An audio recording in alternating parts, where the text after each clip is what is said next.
सुप्रसिद्ध साधू जगद्गुरु तुकोबर यांचा उत्कृष्ट असा 4 चरणाचा अभंग असून उपदेश्वर प्रकरणातील अभंग आहे।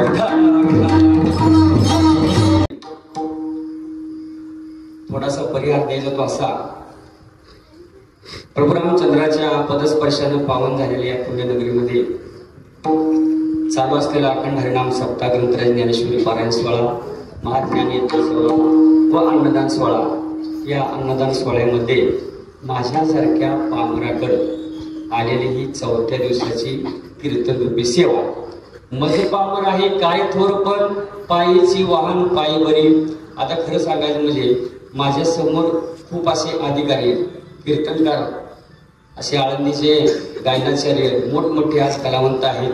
एवढ्या मोठ्या कलावंताच्या पुढं खरं तर मी कधी कीर्तन केलेलं नाही, म्हणजे माझा तो अधिकार नाही। एवढे अधिकारी जर समोर असताना माझं कीर्तन करायचं अधिकार नाही, पण ते सांभाळून घेणार आहेत, म्हणून मी तुमच्या समोर उभा आहे।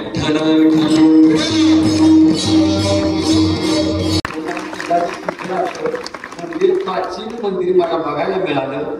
माऊली आहे, राम आहे, कृष्ण हरे, कृष्ण आहे, हरे त्रिवेदी संगम असा झाला। काही भागात खरंच खरंच काहीतरी अद्भुत आपल्याला पाहायला मिळालं. जेते आठवती स्वामी ते काय, जेते आठवती स्वामी ते काय. कीर्तनकार कोणी असतो, आपल्याला काय त्याला करायचंय मला सांगा. मला आपण बाजारात भाजी घ्यायला जातो की नाही सांगा बरं मला. भाजी घ्यायला मग आपण बाजारात भाजी घ्यायला गेल्यावर आपण भाजी पाहतो का ती भाजीवाली पाहतो. का जाता जयामध्ये नारायण शुद्ध पुण्य ते अभंग जगद्गुरु तुकोबर यांचा उपदेशवर प्रकरणातला आहे. आजचा 4था दिवस म्हणून महाराजांनी मला सांगितलं उपदेशवर प्रकरणातला आपण घ्या. त्याप्रमाणे आपण महाराज उपदेश कुणी करावा, कुणाला करावा, का करावा, उपदेश कुणी करावा, उपदेश कुणाला करू नये, म्हणजे मूर्खाला उपदेश करू नये. महाराज मला फक्त या कर शब्दाबद्दल बोलायचं आहे. फक्त कर म्हणजे काय हो, कर म्हणजे काय मुलांना, कर म्हणजे काय, कर शाळेत जाता की नाही तुम्ही. कर कर कर कशाला म्हणतात, हात हात हाताला कर म्हणतात, बरोबर का नाही. मग कर कर हे हात कशासाठी आहेत आपल्याला, देवाने आपल्याला भगवंताने हात कशासाठी दिले मला.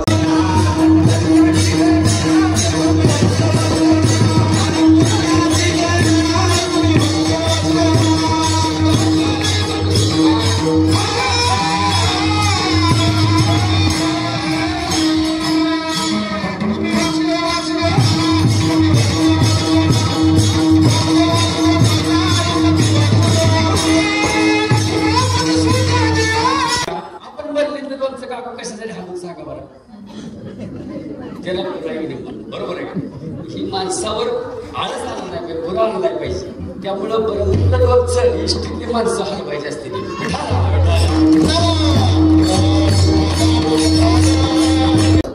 कीर्तनकार कोणी असतो, आपल्याला काय त्याला करायचंय मला सांगा. मला आपण बाजारात भाजी घ्यायला जातो की नाही सांगा बरं मला. भाजी घ्यायला मग आपण बाजारात भाजी घ्यायला गेल्यावर आपण भाजी पाहतो का ती भाजीवाली पाहतो.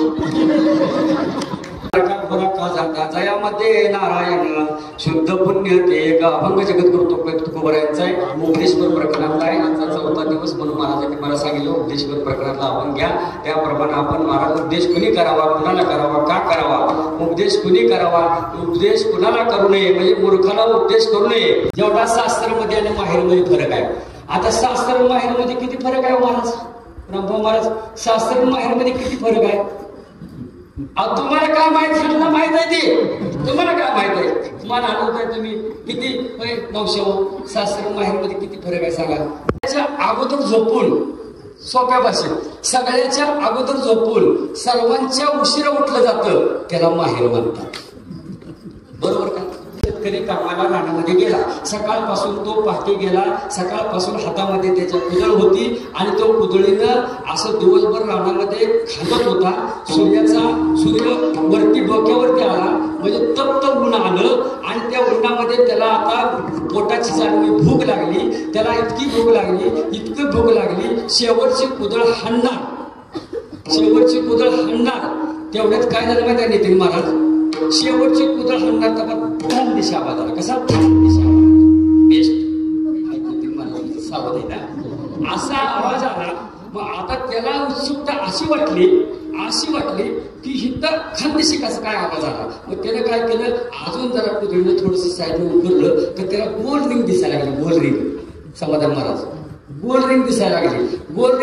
त्याची अजून उत्सुकता वाढली. त्यानं काय केलं, तर जेवायचं राहिलं, भूक लागली, त्यानं सगळं खाल्लं, काढलं बाजूला. त्यात निघाला मोठा एक हांडा माहिती आहे का, हांडा पूर्वी काय होता हांडा बघा, पितळेचा किंवा आपला तांब्याचा हांडा निघाला.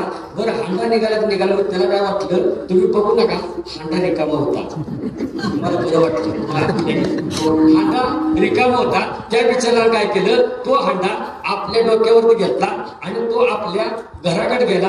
पूर्वी घरं कसं होती, पाठीमागच्या बाजूला किचन असायचं, पुढे काय मध्ये बेडरूम असायचं, त्याच्या पुढे गोठा असायचा. अशी घरे पूर्वी काय शास्त्रीय काय नव्हतं. पूर्वीला हे पाहिजे, पश्चिमेला संडास नको, इकडंच हे नको, दार तिकडंच नको, असलं काय नव्हतं. पूर्वी सरळ एका रेषेमध्ये घरे असायची.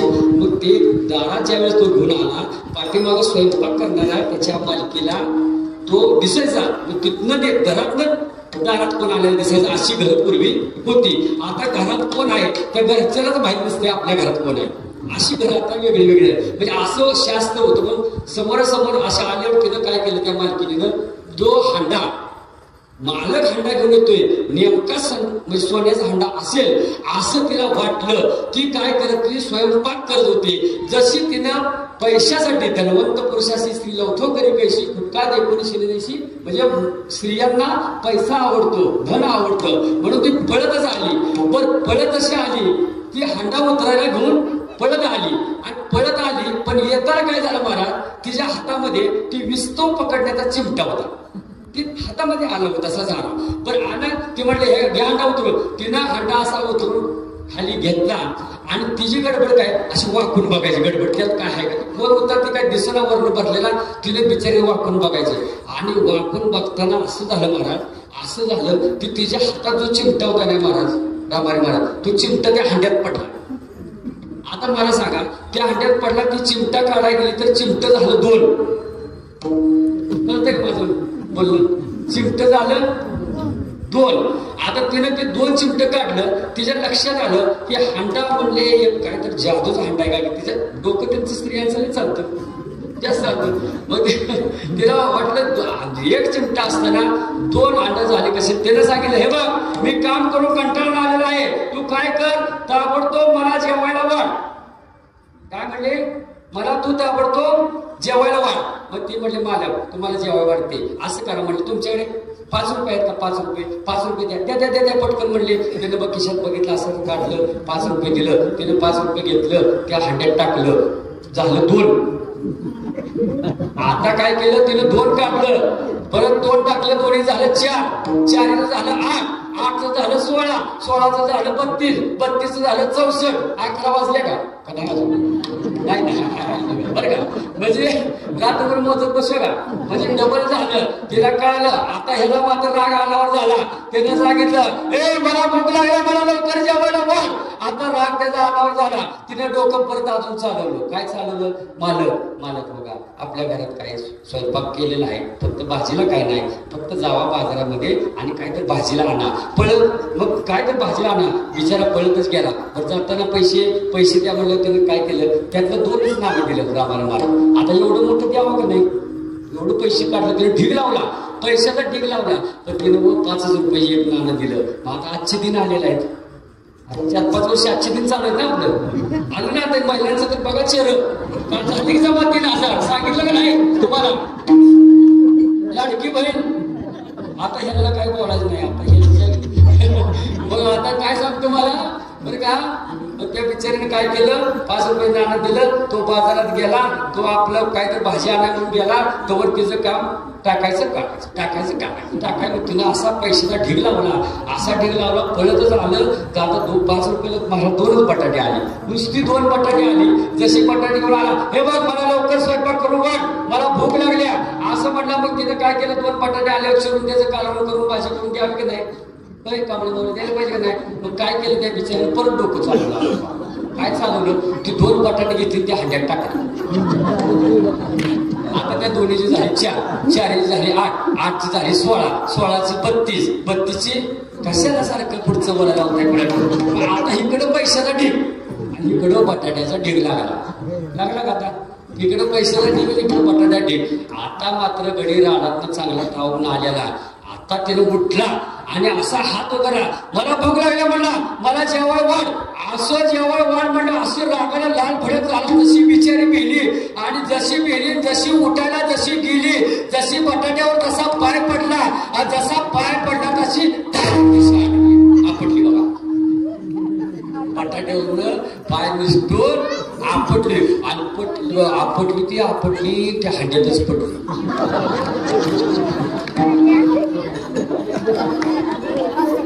कुठे पडली, हांड्यात पडली. आता झाले 2, आता झाल्या 2. आता काय कीर्तनाच्या गोष्टी तर सोडून द्यायच्या बरं का. पाहुणे तुम्ही कुठल्या गावचं सांगा. इथल्या काय कीर्तनाच्या गोष्टी तर सोडून द्यायच्या. कुठल्या गावचं, करगणीतलं. बरं ठीक आहे. तुमचं लग्न झालंय का, नाही ना मग काय प्रश्न नाही तुम्हाला भीती नाही जर काय म्हणलं ना बरं झालं खरं तुम्ही आनंदी आहे संसारात मुलं बरं झालं छान आहे आनंद वाटला आज तर मला आपल्याला सापडला आणि आता लय सापडणार आहे इथं आता मला सांगा मला एक सांगा तुम्हाला 2 बायका झाल्या तुम्हाला पहिली आवडेल का दुसरी म्हणताय आता ह्या सप्त्याला झाली 25 वर्ष म्हणून मला तुम्ही सांगताय आणि दुसरी आवडेल का पहिली कुठली आवडायला पाहिजे रामारे महाराज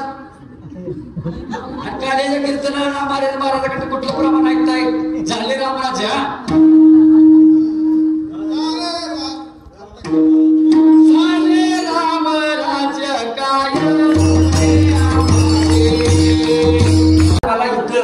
खरं इथं मानानं उभा राहायला 26 वर्ष झाली मला त्याच्या अगोदर 4 वर्ष आहेच आम्ही म्हणजे मला या गादीवर उभा राहायला आज किती वर्ष गेली जवळजवळ 30 वर्ष मला एवढा परमार्थ सोपा राहिला नाही पहिली पावलं तर दुसरी आपली पहिलीच आवडायला पाहिजे ना बरोबर नाही मग सत्कर्म दुष्कर्मामध्ये किती फरक आहे चला आपलं राम मंदिर आहे चला तुम्हाला रामायणाकडे बोलतात रामायण अभ्यास काय म्हणले माझ्या मामा इकडे काय करायचंय तुम्ही फक्त त्या नाशकामध्ये पंचवटे त्या सिटीची झोपडी आहे त्या झोपडीतून तुम्ही फक्त सुवर्णमृगाचा रूप घ्यायचाय आणि तिथं पळून जायचंय अहो पण का जायचंय मला सांगा का जायचंय नाही आपल्याला सीतेला फसवायचंय मग नाही म्हणजे सीतेला जर फसवायचं असेल तर आपलं वरचं तिकीट आपल्याला अगोदर काढावं लागेल माझ्या मामाने नकार दिला की मामा का तुम्ही नकार देताय तुम्ही का नकार देताय जर मी सीतेला जर फसवायला गेलो तर मला राम मारल्याशिवाय सोडणार नाही मग रावणाला राग आला तुम्हाला जर मरणाची मामा भीती वाटते ना मामा जर तुम्हाला मरणाची भीती वाटते ना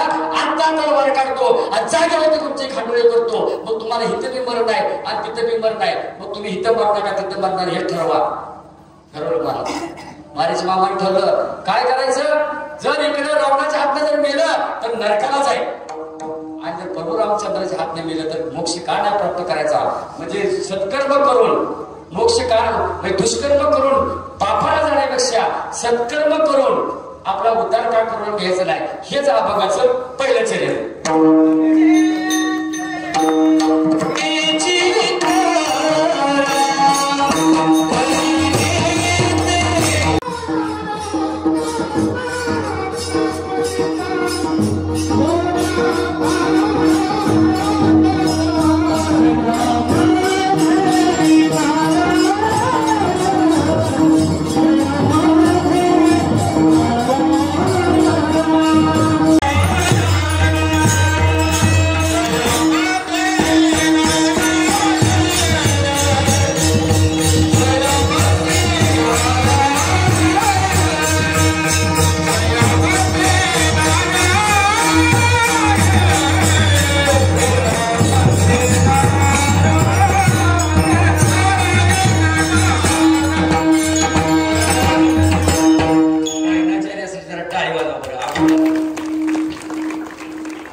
करणे ते हेची करा नरका भोरा का जाता जयामध्ये असं काळकरी असले ना असं सात असं मटन सम्राट असं जर असलं गेला असं कीर्तनाला मूड येतो असं मूड येतो कधी 11 वाजले मला कळत नाही काय ठिकाणी मला एवढा अनुभव मोठा आहे काय तुम्ही सांगू मी सांगायला नको आणि तुम्ही ऐका सांगू एखादा अनुभव मला सांगा एकदा एका ठिकाणी गेलो असंच पावसाळ्याचा दिवस होतो महाराज आणि मी अगोदर गावात पोचलो टाळकऱ्याची गाडी मागं राहिली आणि मागणी टाळकरी येथून वड्याला पाणी आलं विमानात वड्याला पाणी आलं मी तेवढा आधी पोचलो मला पाकिटाची हाव मी सगळ्याच्या आधी तिथं आणि मी गेल्यावर पोचलो ती गाडी काय आली नाही आणि टाळकरी अडकले आता पूर आल्याला यायचं कसं वाहन नाही साधन नाही काय नाही आता ते म्हणजे कीर्तन होणार नाही म्हणजे कीर्तन झालं पाहिजे म्हणजे तिथलं पवित्र स्थान आहे म्हणून मला म्हणायचं नव्हतं मला म्हणायचं पाकिटासाठी कीर्तन झालं पाहिजे बरं महाराज म्हणजे ठीक आहे म्हटलं कीर्तनाला साथीदार तरी वाजवणारा पाहिजे 2 गाण्याला पाहिजे तेवढं जर असं तर वाचायला म्हणजे तेवढं आम्ही चालत करतो असं म्हटलं ते काय म्हटलं ठीक आहे म्हटले पण आमच्या गावात आहे ते पण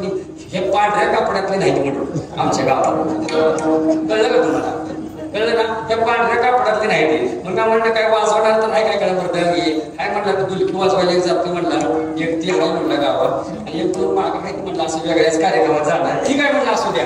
ठीक आहे म्हणलं असं उभा करून पाकिट घेऊन गेल्याशिवाय घरी तर मला जायला कुठं काय आणाबाई आमचा सप्ताह कसं तर कीर्तन उभा केलं जाणं चौथारी काय नव्हतं तेव्हा शिगाडी काय नव्हतं पण आपलं चालता चालत केली कीर्तनाला तात्या उभा राहिलो काय उभा राहिलो म्हणजे आपलं साधं एक म्हणलो आलो पहिल्यांदा म्हणावं ब्रह्मा विष्णू आणि महेश्वर ब्रह्मा विष्णू आणि महेश्वर सामोरी दिसले मला हे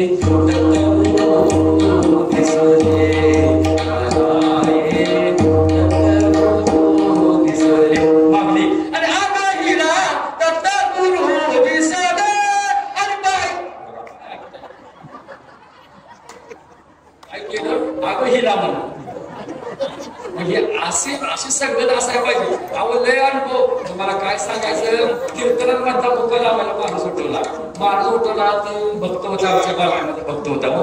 आता त्याला बुक्क्याची वाटी दिली.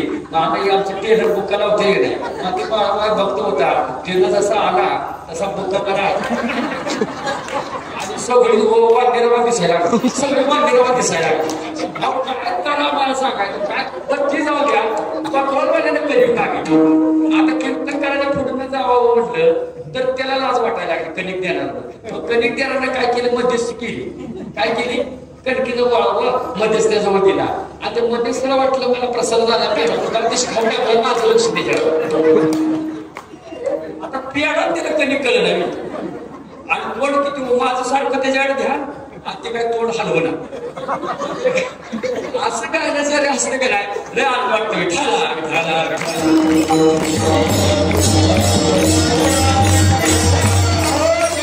कोकणामध्ये उमरटा नावाचे गाव उमरट नाव तिथे एक शूर मावळा त्याचं नाव होतं तानाजी मालुसरे.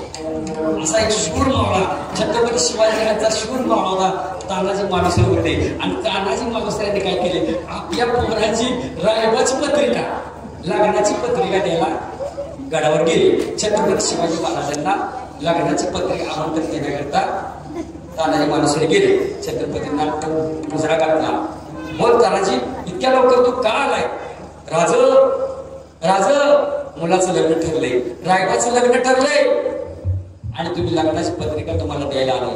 राजाने सांगितलं रायबा तानाजी तुझ्या रायबाचं लग्न ठरलंय मला कळालं मला आनंद झाला तर तू आलाय ना पण मी तुझ्या रायबाच्या लग्नाला मी येऊ शकत नाही. काय येत नाही राजा काय झालं नाही म्हणले मला कोंडाणा घ्यायचा मला कोंडाणा घ्यायचा आहे. मग ते म्हणले मला कोंडाणा घ्यायचा आहे तर ते म्हणले कोंडाणा तुम्हाला मला घ्यायचा असेल तर हा तानाजी जिवंत असताना राजा तुम्ही लढायला जायचं नाही. हा तानाजी जिवंत असताना तुम्ही लढायला जायचं नाही. नको म्हणते कशाला तुम्ही असताना जिवंत असताना राजा तुम्ही या स्वारीवर जायचं नाही. हा पट्ट्या हा तानाजी मालुसरे मी माझ्या पोराचं लग्न होत्या आधी लग्न कोंडाण्याचं मग रायबाचं म्हणले. त्यामुळे त्यांनी काय केलं थोडीशी फौज घेतली थोडीशी मावळे घेतली आणि कल्याण दरवाजा गाठला. महाराज सगळे धाड महादेवाची घोषणा करत गेलेले आहे.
लक्षात आलं आता जर गडावरून जर आपण खाली उतरायचं म्हटलं तर उडी मारावं लागेल. उडी मारलं तर आपल्याला कुत्र्याची मौत येईल, नरकात जाईल आपण. आणि त्यापेक्षा शत्रूशी दोन हात करून का लढायचं नाही.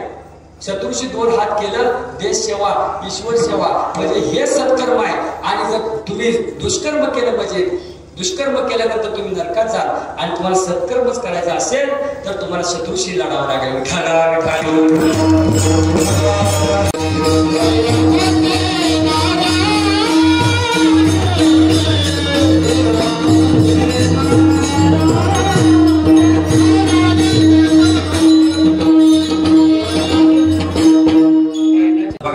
दररोज आहे का आज कसं आहे बघा बरं. सगळे दररोज माझा फोनच ऐकत नाही हो आणि आज कसं ऐकते बघा बरं. मग त्या म्हाताऱ्याकडे मी थांबलो. मग त्या म्हाताऱ्याने विचारलं महाराज खुर्चीवर बसताय का सोफ्यावर बसताय का खाली चटणी टाकून मला विचारलं. हो चांगलं विचारले ना.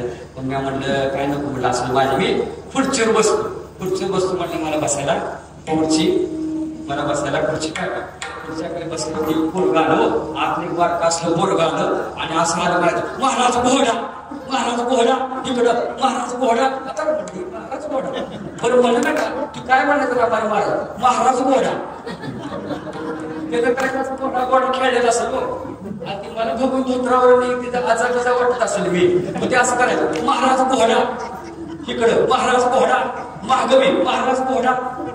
काय करावं तेवढ्या बिचारी आली आत आली म्हणजे पाणी घ्यायला म्हणजे महाराज पाणी घ्या म्हणजे तुम्हाला चहा करू कॉफी करू बिगर साखर करू का लेमन टी करू का काय करू. तेवढ्या तुम्ही म्हणते महाराज घोडा काय म्हणजे म्हणले आम्ही म्हटलं कमी साखर चहा कर म्हटल्यावर परत आली चहा करून आली आणि म्हणले पोरग म्हणते काय तुम्हाला म्हटलं का म्हणलं अजून तर काय म्हणलं नाही मला. तरी म्हणते महाराज घोडा नुसतं घोडा म्हणून नव्हतो बघ आणि लक्षात महाराज घोडा. मग मी म्हणलं अजून तर काय म्हणलं नाही. अहो महाराज तसं नाही म्हणले आमच्या नंदाचं कार्ट आहे पुण्याला कोरोना झालाय आणि तिकडं कोरोना झालाय म्हणून नंदानं माझ्याकडे पाठवून दिले म्हणले लई इब्लीस वाईट आहे म्हणले. आणि पदराच्या आलं आणि परत म्हणते महाराज घोडा असं म्हटल्यावर म्हणजे तुला असा राग आला तिनं बागड्याची मागस आल्या जशी त्याच्या कानसुलात त्या पोराला दिली फाट दिली म्हणजे जशी कानसुलात तशी दिली म्हणजे मूर्खा तुला गाढव आणि घोड्याचा का फरक कळत नाही म्हणले.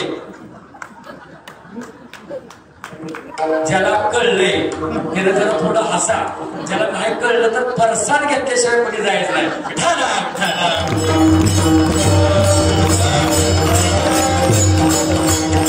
काय म्हणले तुला घोड्यातला आणि गाढवातला फरक करत नाही म्हणजे माझी तिकडे पिढीच बदलली सगळी. आलं लक्षात करणे ते हेच करा नरका खोरा का जाता म्हणजे तुम्ही वाईट कर्म करून बापाला जाण्यापेक्षा सत्कर्म करा आणि सत्कर्म करून तुम्ही मोक्ष मिळवा. काय सांगितलं मोक्ष मिळवा.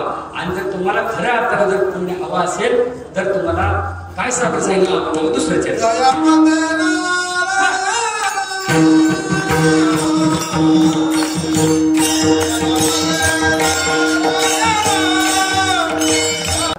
अनन्य आपण कुठं अनन्य झालं पाहिजे. अनन्य जे अलौकिक तत्व आहे अलौकिक तत्वाच्या ठिकाणी आपल्याला अनन्य राहणं गरजेचं आहे. आता मला सांगा अलौकिक तत्व म्हणायचं कशाला जिथं अलौकिकता आणि अनन्यता या दोन्हीमध्ये जर समन्वयता घडून आली तर माणसाचं जीवन सुखरूप होतं बघा. बरोबर का. अलौकिकता आणि आनंदाच्या या दोन्हीमध्ये जर सन्मुखता निर्माण झाली तर माणसाचं जीवन सुखी होतं. अनन्यता आणि अलौकिकता या दोन्हीमध्ये विन्मुखता जर निर्माण झाली तर माणसाचं जीवन दुःखी होतं. म्हणून माणसाचं जीवन अलौकिक कुठं असलं पाहिजे, जे अलौकिक तत्व आहे तिथं माणसाचं जीवन अनन्य असलं पाहिजे. आता मला सांगतो अलौकिक तत्व, आता अलौकिक या जगामध्ये काय मला सांगा. तात्विक जर चिंतन केलं तर भगवान परमात्मा अलौकिक आहे आणि उपाधी वेदांत जर केलं तर जगामध्ये 3 तत्व अलौकिक आहे, बरोबर का. एक देव अलौकिक आहे, देव म्हणजे संत अलौकिक आहे आणि देवाचं नाम अलौकिक आहे, बरोबर का. आता मांडवाच्या वर्ण चालले चेहरा बघा, आता ओढणी गोवरी जसे तोंडावर म्हणजे वर्ण चालले वर्ण आता बरं का. तरी पण ऐका जरा 5 मिनिटात संपत बघा माझी सेवा संपत आता थोडं राहील.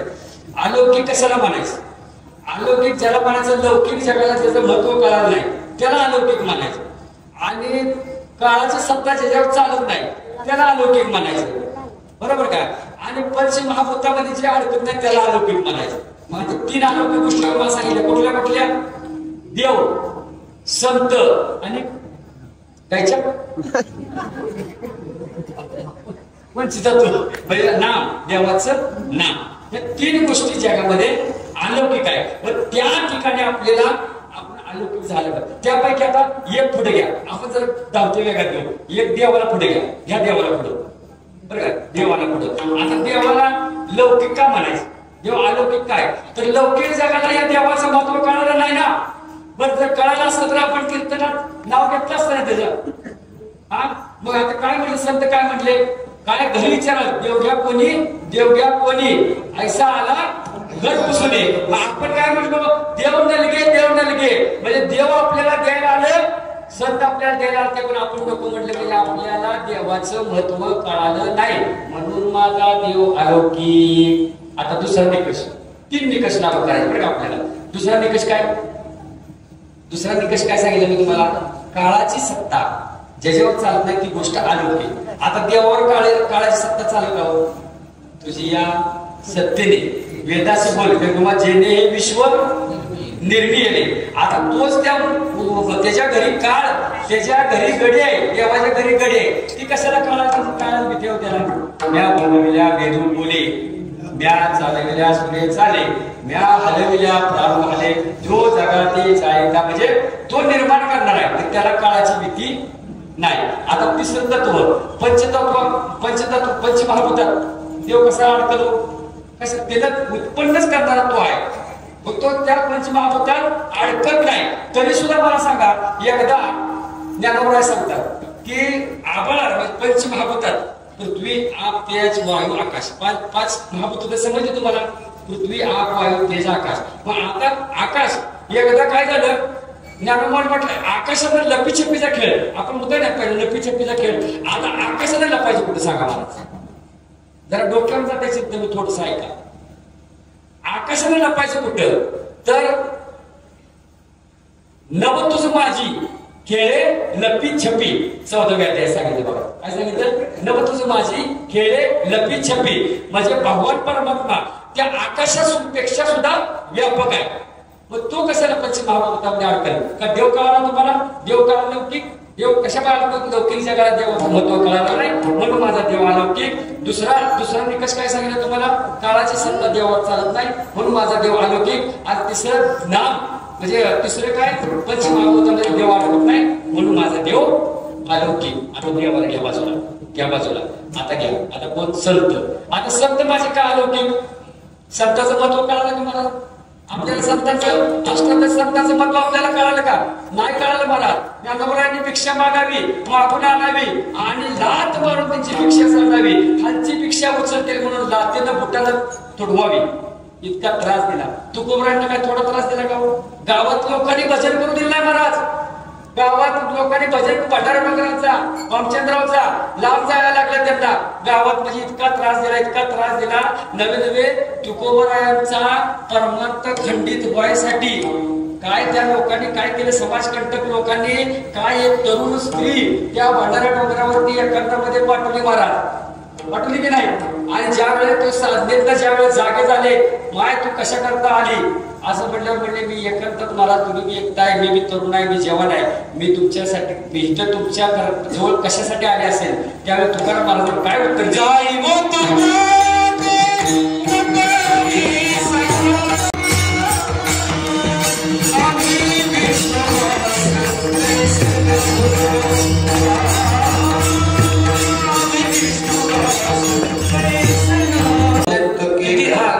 किती त्रास दिला. मग संत लौकिक जगाला संतांचं महत्व कळालं नाही, म्हणून माझे संत अलौकिक. कळला का? पहिला निकष संपला. आता दुसरा निकष मला सांगा. काळाची सत्ता चालत नाही, काळाची सत्ता संतांवर चालत नाही, बरोबर आहे का नाही? कशाला? तुका म्हणे काळ आता करू न शके बळ, किंवा काळ सार्थक. हा म्हणजे काळाला म्हणजे संतांना काळाची भीती. जगा काळ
मस्तकावर पाय देणारे आमचे संत आहेत, म्हणून आमचे संत अलौकिक. दुसरा निकष संपला.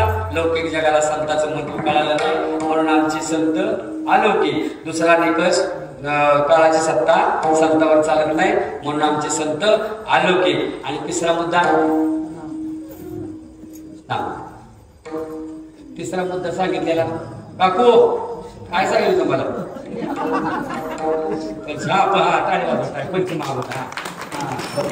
पंचमहाभूतामध्ये आमचे संत अडकत नाही. मला सांगा, पंचमहाभूत तर माहिती नाही, पृथ्वी आप वायू तेज आकाश. आता मला सांगा, पृथ्वी तत्वाला ज्ञानोबरायण जिंकलं महाराज समाधी. ज्ञानदेव दिदले दान, समाधी बसला निर्वाण, किंवा हृदयी ठेविले ध्यान, समाधी बसला निर्वाण, कथा कीर्तन कैलास. ज्ञानोबरायांनी काय केलं? समाधी घेतली. पृथ्वी तत्वाला जिंकलं का नाही महाराज? जिंकलं का नाही? पृथ्वी तत्वाला ज्ञानोबरायन जिंकलं. बरं, पाणी तत्वाला नाथराय काय केले? गंगेच्या प्रवाहात गेले, जसे खाली गेले तसे आपला देह पाण्यामध्ये विसर्जित केला, बरोबर आहे? ज्ञानोबरायांनी पृथ्वी तत्वाला जिंकलं. परत पाणी तत्वाला नाथरायन जिंकलं. आता तेच चित्काला मुक्ताबाई मुंगी उडाली आकाशी तिने गेले. मुक्ताबाई काय केलं? चित्काला तेज मध्ये. आता चौथं कुठलं आहे? पृथ्वी पाणी तेज वायू तत्वाला जनार्दन स्वामी जिंकलं. जनार्दन स्वामी वायू तत्वामध्ये विलीन झालं, बरोबर का? आणि पाचवं काय राहिलं का? आकाश. आता आकाश तत्वाला कोणी जिंकलं? माझे जगद्गुरु तुकोबा जिंकलं का नाही? अनुरेनो या थोकडा. आज इथं मंडपामध्ये बसायला जागा राहिली असती का? म्हणजे आपल्याला नामाचं, देवाच्या नामाचं महत्व कळलं नाही, म्हणून माझ्या देवाचं नाम अलौकिक, बरोबर का? आता नाम त्याच्यात अडकत नाही. हा नाम म्हणजे निराळ, म्हणजे जगापेक्षा म्हणजे नाम हे निराळ आहे, म्हणजे त्या ह्याच्यात अडकून राहत नाही. काय? अवघाची आकार ग्रासियेला काळ, एकची निराळे.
काय फरक पडतो मग तुम्ही कितीही अंगावरती सोनं घाला, कितीही अंगावर सोनं घाला, ते अहंकार दाखवल्याशिवाय राहणार नाही. पण पवित्र अशी गळ्यामध्ये तुळशीची माळ घाला, सगळा देश तुम्हाला नमस्कार केल्याशिवाय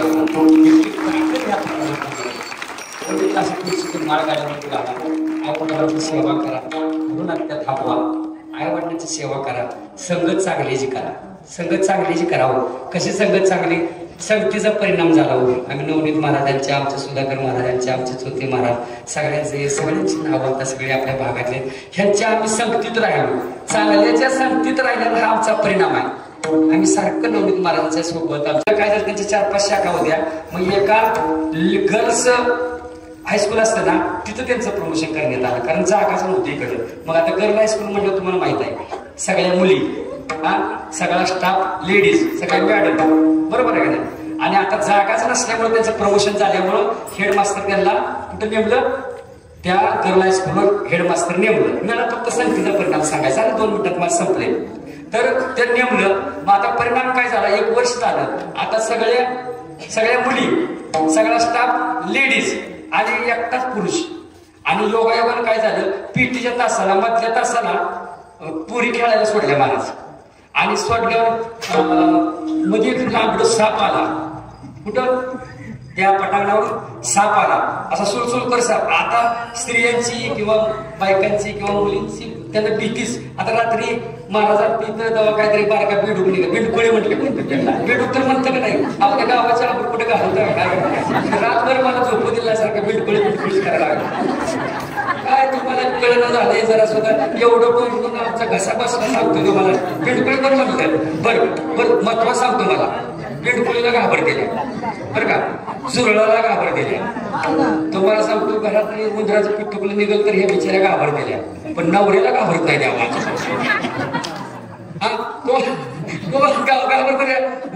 मग सांगू त्यांचा परिणाम काय झाला. त्या शाळेत त्या ग्राउंडवर साप निघाला.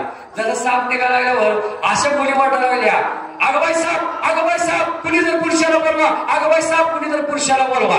असं म्हटल्यावर त्या मॅडम सगळ्या स्टाफ रूम मध्ये बसलेल्या जशा बोटून बघायला लागल्या, मुलीशी काय झालं बघायला लागल्या. मग मुली अगबाई साप, कुणी जर पुरुषाला बोलवा. असं मॅडमने जेव्हा साप बघितला, त्या शिक्षिकेने जेव्हा साप बघितला, त्या सगळ्या शिक्षिका म्हणायला लागल्या, अगबाई साप, कुणी जर पुरुषाला बोलवा, अगबाई साप, कुणी जर पुरुषाला बोलवा.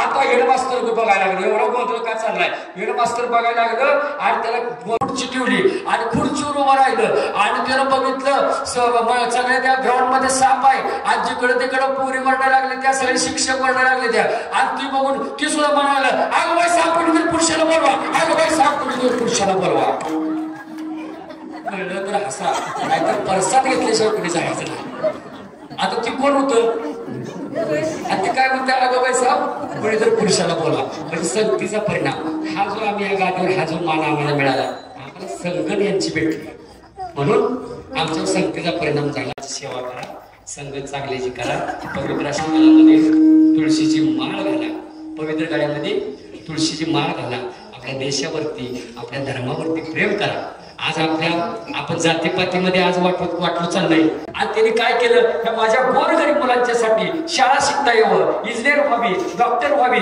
गरिबांची मुलं मोठी व्हावी असं त्यांच्या मनामध्ये आलं मग त्यांनी काय केलं शाळा बांधण्याचा संकल्प केला आणि काय केलं त्यांच्याकडे पैसे नव्हते महाराज त्यांच्याकडे पैसे नव्हते मग शाळा बांधायची कशी या शाळाचं कसं उभा करायची तर त्यांनी काय केलं मुष्टीफंड योजना मुलांना इतिहासात माहिती आहे सगळं मुष्टीफंड योजना चालू केली मुष्टीफंड योजना काय होती हो काय होती मुष्टीफंड योजना मोठमोठं धान्य घराघरातून जाऊन गोळा करायचं आणि ते धान्य एकत्र करायचं विकायचं शाळेचं काम करायचं आता मला सांगा मोठमोठं धान्यानं शाळेचं काम होईल का कसं होईल मला सांगा की नाही होणार मग ही बातमी कळली आपल्या सांगलीच्या एका सावकाराला शेजारचा जिल्हा आपल्या सांगली आणि सावकाराने त्यांना कर्मवीर भाऊराव पाटलांना आमंत्रण दिलं कर्मवीर भाऊराव पाटील त्यांच्याकडे गेले सावकाराला नमस्कार घातला कर्मवीर भाऊराव पाटील तुम्ही होय आम्हाला म्हणले कळालं तुम्ही गोरगरिबांच्या मुलांसाठी शाळा बांधताय मग असं करा तुम्ही हा कोरा चेक घ्या त्याच्यावर सही केली मला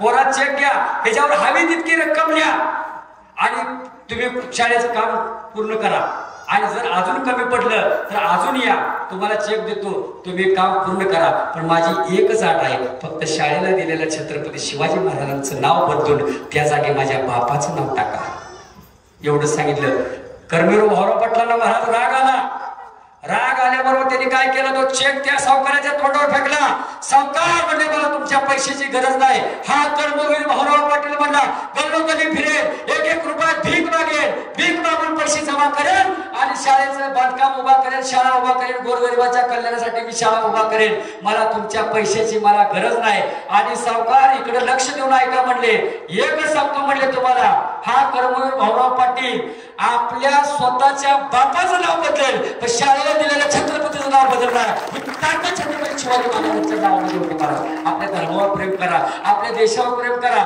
आपल्या देशाबद्दल आपल्याला अभिमान पाहिजे आणि आपला जो पोषित नाही जगाचा पोषित नाही तो शेतकऱ्याबद्दल आपल्या मनामध्ये कृतज्ञता निर्माण करा आणि आपण जो आज हा सोहळा करतो आहे हा जो धर्माचा मंडप चालू आहे त्या सीमेवरती रात्रंदिवस जवान आपले पहरा घालत त्यांची भगतसिंग राजगुरू सुखदेव ह्या थोरांची आठवण काढा सर्वांचं एकदा तुम्ही मनात स्मरण करत जावा आज जवान आज लढतायत म्हणून आपण इथं आनंदाने हा संप्रदायाचा कार्यक्रम आपण करतोय बरोबर का नाही आणि लढल्या सीमेसाठी किती बलिदान दिले कर चले हम फिदा जाने मन साथियों अब तुम्हारे हवाले वतन साथियों दिल दिया है जान भी देगी ए वतन तेरे लिए तू मेरा कर्मा तू मेरा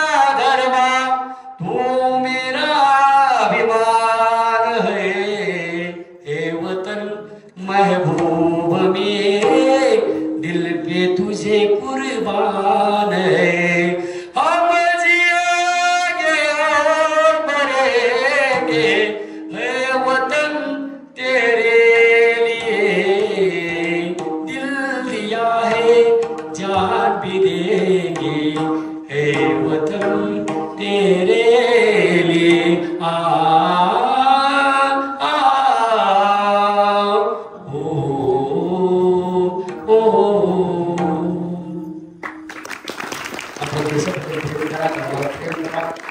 सेवा करा ज्ञानेश्वर माऊली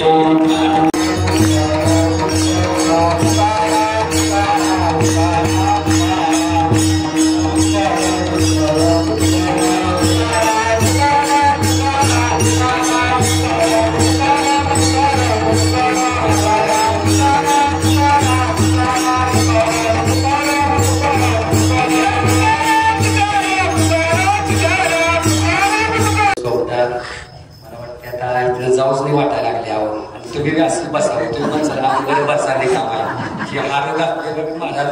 आता मला असं वरच जाऊ वाटायला लागले म्हणजे तिकडं तुम्ही काय तिकडं बरं हो असं दाखवायला म्हणते मी रोड. तुम्ही काय चौकदार अहो चौकदार तर किती भारी दिसते द्यावं. तुमच्या घरचं आहे की ना. आता मला एवढी आवडते म्हटल्यावर घरचं किती आवडत असतं सांगा बरं. आणि मोठी पंचायत आपल्याला बघा ते कसा यायच्या अगोदर जर ती असते का नाही तर कसा पाहिला नसता. कसा पाहिला पण नंतर चौकदार झाले. सुंदर असं नियोजन महाराज. अतिशय आमच्या लाडक्या बहिणी सगळ्या जण अजून वाढू द्या. उद्यापासून असंच गर्दी वाढू द्या. आलेल्या सर्वांना धन्यवाद देतो. नितीनजी महाराज आमचे अतिशय उत्तमपणे साथ दिली महाराज. झालेली सेवा करावी त्याची कटकट वाकडी का नीट झालेली सेवा माझ्या गुरुवरी आपल्याला महाराजकरांनी श्री पंढरपूर माझ्या मातोश्री आणि तुम्हा सर्वांच्या चरणी सेवा समर्पित करतो आणि इथं सेवेला पूर्ण होणार.